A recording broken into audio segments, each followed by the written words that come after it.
Halo semuanya, selamat datang di praktikum mata kuliah RBPL. Pokoknya matkul yang SI banget. Kali ini aku akan membahas materi untuk pertemuan pertama, yaitu analisis sistem. Jadi sebelum kita masuk ke materi, aku akan membahas beberapa pencapaian pada pertemuan ini. Yang pertama, mahasiswa memahami tahapan dari analisis sistem. Jadi, kalian harus paham betul mengenai setiap langkah-langkah ketika kalian menganalisis sebuah sistem. Mulai dari identifikasi masalah, memahami proses kegiatan atau tujuan dari sebuah sistem, terus memilih metode analisis, sampai tahap terakhir yaitu membuat dokumentasi atau yang biasa kita sebut dengan laporan hasil analisis. Yang kedua, mahasiswa mampu membuat analisis sistem untuk awal dari tahapan rancang bangun perangkat lunak. Nah, pada proses analisis sistem, kalian harus menganalisa dulu masalah apa yang mau kalian pecahkan gitu ya. Nah, jadi untuk membangun sebuah sistem baru itu tuh perlu ada untuk membangun sebuah sistem maupun baru atau lama itu tuh perlu adanya analisa sistem terlebih dahulu gitu. Kita lanjut. Apa itu analisis sistem? Nah, jadi analisis sistem itu adalah proses penguraian dari suatu sistem informasi yang utuh ke dalam bagian komponennya untuk mengidentifikasi dan mengevaluasi permasalahan, kesempatan, hambatan terjadi, dan kebutuhan yang diharapkan sehingga dapat diusulkan perbaikan. Nah, saat menganalisis sistem itu ada tahapan yang perlu diperhatikan, yaitu tahapan ini dilakukan setelah tahapan perencanaan sistem dan sebelum tahap desain. Jadi sebelum kita nyampe ke desain, nyampe ke membangun sebuah sistem itu kita harus menganalisis dulu gitu. Yang kedua, tahapan ini sangat penting dan kritis. Jadi analisis sistem ini termasuk yang esensial ya di RBPL, karena jika terjadi kesalahan pada tahap ini, maka dapat menyebabkan kesalahan di tahap selanjutnya. Jadi kalau dari awal udah salah, pasti seterusnya akan salah gitu ya. Kita lanjut ke tahapan analisis sistem. Nah, yang pertama ada identify atau identifikasi. Jadi di sini kita mengidentifikasi masalah dalam suatu studi kasus menggunakan beberapa metode. Yang kedua ada understand. Jadi understand ini memahami kinerja sistem yang sudah ada dan akan dibuat. Jadi understand ini kita harus mengkolek apa aja sih yang dibutuhkan oleh sistem gitu loh. Terus yang ketiga ada analyze. Nah, analyze ini jadi dia proses analisis sistem. Jadi kita menganalisis data-data yang sudah didapatkan sebelumnya dari proses understand ini, baik fungsional maupun non fungsional. Apa itu fungsional non fungsional? Nanti kita bahas ya. Yang keempat ada report. Jadi report itu kayak apa ya, dokumentasi. Jadi membuat laporan dari seluruh rangkaian kegiatan, terutama setelah kita menganalisis sistem. Jadi harus kita catat gitu ya. Nah, jadi yang tahapan analisis sistem tadi, yang pertama kan ada identify. Nah, identify itu menggunakan suatu metode. Di sini kita menggunakan yang namanya PIECES ya. PIECES, PIECES.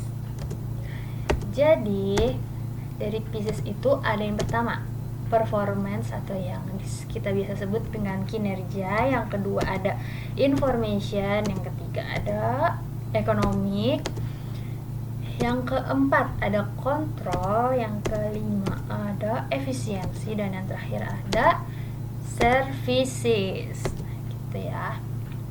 Kita masuk pada yang P nih, si performance dulu nih, kinerja.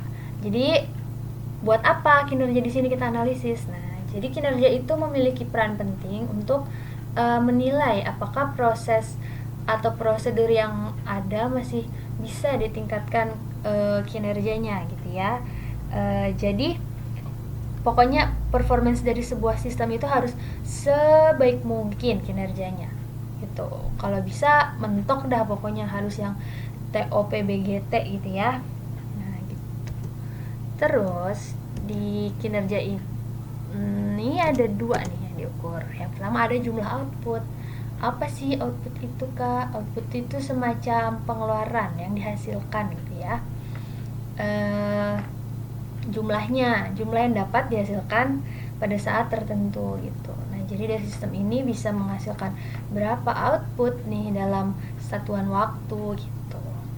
Yang kedua ada waktu yang digunakan untuk menyelesaikan output tersebut. Misalnya sistem kita mampu memproduksi 100 output. Nah, tapi dalam waktu 1 tahun. Nah, itu kan sama aja, jadi lama juga ya. Jadi walaupun kita banyak memproduksi, maksudnya bagus gitu sistemnya, tapi kalau lama percuma gitu ya. Jadi sistem yang kita buat tuh tidak boleh merugikan di sisi lain gitu ya. Ini kan di sisi waktu nih, jadi waktunya juga harus cepat. Nah, jadi di sini ada contoh sistem lama. Nah, ini ada sistem penggajian secara manual. Nah, sistem penggajian ini berpotensi menimbulkan kesalahan dalam pemrosesan data. Selain itu, pemrosesan data akan memakan banyak waktu. Ngerti kan ya, secara manual itu gimana, kayak misalkan masih ditulis pakai kertas dan pulpen gitu. Nah, di sini kita menganalisis nih masalahnya apa ya kira-kira gitu. Ternyata kan dia kesalahan dalam pemrosesan data sama memakan banyak waktu. Jadi kita usulkan sistem yang baru nih. Kinerjanya dengan sistemnya berbasis komputer menggunakan aplikasi terintegrasi. Dalam proses perhitungan dilakukan secara otomatis oleh sistem. Jadi secara otomatis permasalahan yang di sini itu kita minimalisir dengan si sistem baru ini. Kita loncat ke bagian yang kedua, yaitu information. Nah, jadi apa itu information? Jadi di sini tuh information tuh bentuknya kualitas informasi gitu ya. Jadi kualitas informasi seperti apa yang harus kita milikin gitu. Nah, jadi dia tuh harus yang menunjang keberhasilan gitu. Terus yang disajikan oleh sistem tuh harus benar-benar mempunyai nilai yang berguna gitu bagi si kliennya gitu. Jadi kinerja yang diukur yang pertama ada keluaran, output. Jadi keluarannya itu informasinya berguna nggak sih gitu loh. Sampai yang kedua masukannya, inputnya. Jadi informasi itu adalah data-data yang diolah kan. Jadi nanti kita ketika memasukkan sebuah data harus data yang kayak gimana nih biar informasinya berguna untuk si kliennya gitu. Di sini ada contoh lagi sistem lama. Sistem penggajiannya manual tetap ya, menyebabkan proses informasi berlangsung lama.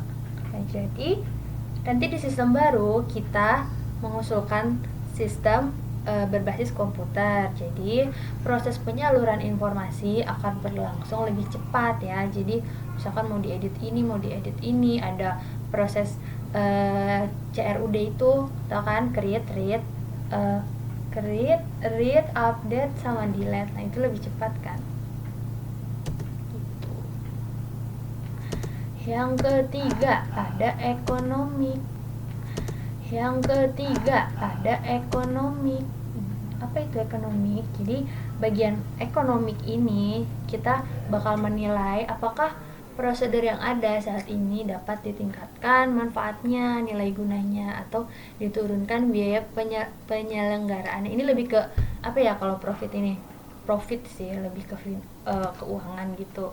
Jadi contohnya di sistem lama itu dalam jangka panjang biaya yang dicukupkan untuk kebutuhan akan cukup besar karena kita harus menggaji karyawan di bagian keuangan. Nah, sedangkan karyawan ini misalnya berpotensi memiliki kesalahan, berpotensi curang gitu kan. Kita kurang tahu lah mau gimana nih si karyawannya, apa bakal perfect all the time gitu kan, nggak tahu. Kita tidak bisa nggak bisa jamin gitu loh intinya. diusulkan nih sistem baru. Dalam jangka pendek biaya yang dibutuhkan akan cukup besar. Iya, kenapa cukup besar? Karena kita kan mengubah sistem yang manual menjadi yang up to date gitu, yang jadi teknologi gitu kan. Jadi kita beli wifi, beli komputer misalnya kan, terus bikin sistem, biayanya segala macem, itu awalnya pasti bakal besar. Tapi kita lihat lagi nih, dia bisa digunakan dalam jangka yang lama gitu dibandingkan yang sistem lama tadi. Karyawan ini kan belum tentu bisa gimana ya, bisa terus-terusan di situ gitu dengan biaya yang terus sama gitu kan. Nah, jadi belum lagi biaya-biaya di luar gaji dan segala macam, karena ini orang ya, bukan robot. Jadi kalau kita pakai sistem yang baru, nah dia itu lebih sedikit pengeluarannya dalam jangka panjang karena semua telah terkomputasi dan hanya mengeluarkan biaya perawatan hardware gitu ya. Jadi kalau dihitung-hitung lebih murah mana? Ayo, lebih murah yang komputasi gitu. Lanjut yang keempat. Yang keempat itu adalah kontrol. Jadi menilai apakah prosedur sistem yang ada masih dapat ditingkatkan sehingga kualitas pengendalian menjadi semakin baik dan kemampuannya untuk mendeteksi kesalahan atau kecurangan menjadi semakin baik pula. Nah, kita lihat contohnya. Di sini ada sistem penggajian secara manual akan sulit dikontrol dan rentan terjadinya human error. Kenapa tuh? Nah, manusia kan kita nggak ada yang tahu ya. Bisa aja karyawannya ada yang jahat tuh, curang lah, korupsi lah, manipulasi data lah, segala macam kan. Nah, terus bisa juga baik, tapi dia melakukan human error secara tidak sadar gitu kan. Nah, kalau itu gimana kontrolnya kan? Nah, jadi kita membuat sistem baru, sistem berbasis komputer yang akan memudahkan kontrol sehingga kemungkinan terjadi kesalahan dapat diminimalisir. Kalau komputer gimana coba mau curangnya? Nggak bisa kan? Jadi mereka nurut sama kita mau gimana pun gitu. Jadi kita akan lebih mudah ngontrolnya, data masuk, data keluar itu kalau emang auditnya inputnya emang benar ya udah itu datanya tetap kayak gitu tanpa bisa diubah tanpa sepengetahuan kita gitu. Yang kelima ada efisiensi. Nah, jadi di sini kita menilai apakah prosedur yang ada pada saat ini masih dapat diperbaiki sehingga tercapai peningkatan efisiensi operasi sistem dan harus lebih unggul daripada sistem manual. Kita lihat contohnya biar ngerti. Di sini ada sistem penggajian secara manual kurang efisien karena perlu melakukan dokumentasi secara manual. Sistem baru pasti kita terkomputerisasi maksudnya. Jadi kenapa lebih efisien? Coba kita lihat lagi. Ketika kita menggaji seseorang itu kan kita harus nulis tuh ini udah digaji segini, ini udah digaji segini. Nah, mungkin dengan sistem baru justru sistemnya bakal yang ngingetin ke kita, ini harus gajian nih, ini harus ini nih. Nah, setelah kita memberi dia uang, itu ada tanda terima nih nanti sebagai bukti. Nah, buktinya langsung misalkan diinput ke sini tek gitu ke mesin yang sistem yang baru. Jadi lebih gampang kan, efisien, kita nggak harus mencatat semua yang masuk gitu, yang keluar gitu, enggak, itu otomatis. Jadi di situ ya efisiensinya, segi waktu, tenaga, keuangan gitu ya pokoknya.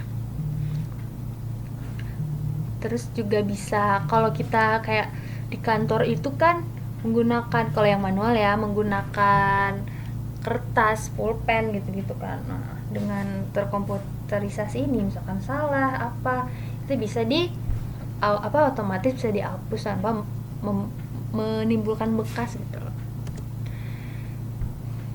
Terus yang terakhir ada services atau yang disebut dengan pelayanan. Nah, jadi di sini kita menilai apakah prosedur yang ada pada saat ini masih dapat diperbaiki kemampuannya untuk mencapai peningkatan kualitas layanan. Kualitas layanan seharusnya sangat user friendly.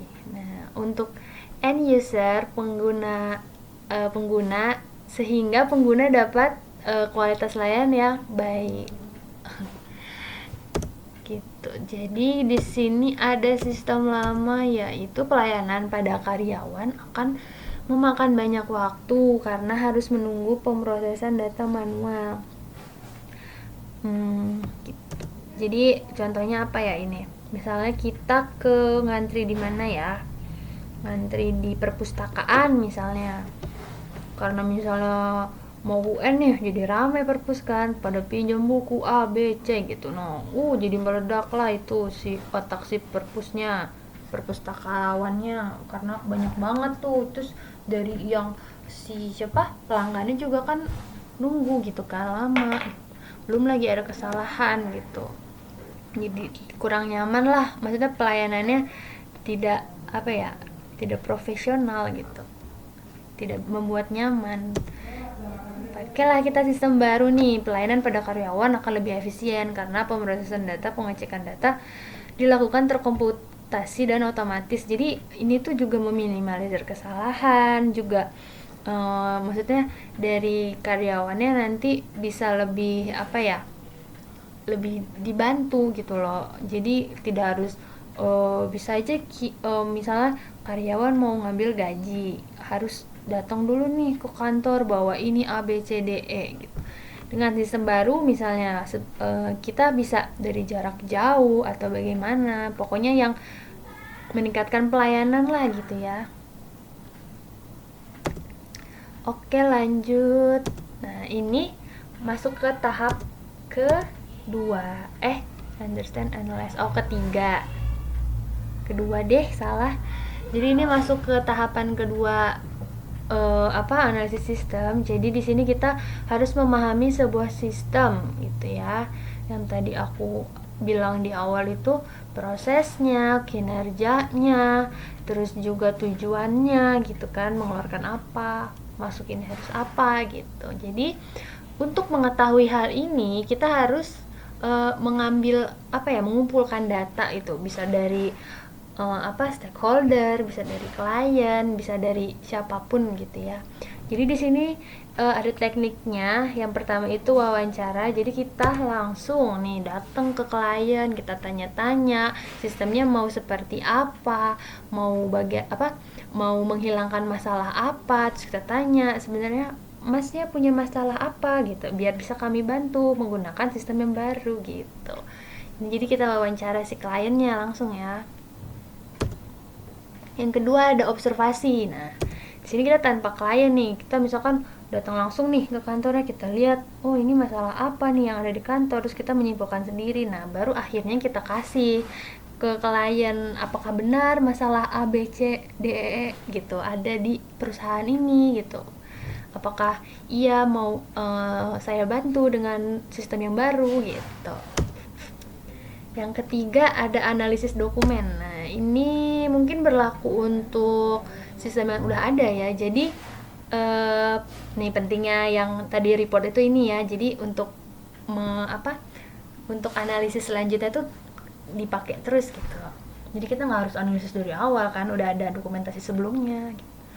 Nah, jadi kita menganalisis dokumen yang telah ada gitu. Terus bisa juga mempelajari dokumen-dokumen yang relevan dengan dengan sistem yang akan dibuat, seperti dokumen contohnya yang ribet,